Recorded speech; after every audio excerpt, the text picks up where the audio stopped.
Hello and welcome to the unboxing of the Xiaomi beard trimmer. There is some information on the box. For instance, this beard trimmer comes with IPX7 waterproofing, has 40 different length settings, has a battery life of 90 minutes, and has self-sharpening blades. Now that's a handful. Time to open the box. Let's pull this white box out.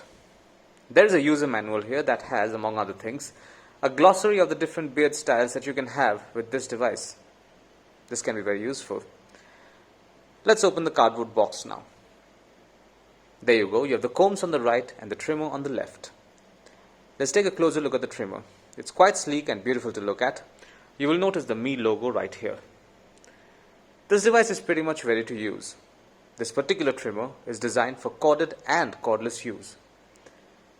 This here is a power button and the dial that control the length settings. Switch it on and you will notice 3 LED lights turning on. There is one comb already attached to the trimmer. Let's remove that.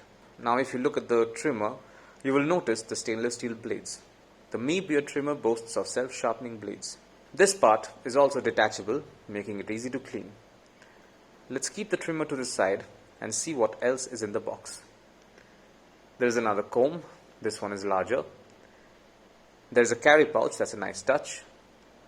And then there is the USB charging cord for the Mi beard trimmer. The cloth bag or the carry pouch is a very nice touch indeed, as you can now use this to carry the trimmer and the charger instead of having to carry the box around. Finally, there is a tiny brush that is used to clean the blades and the detachable head. That is all you will find inside this box. Thank you for watching.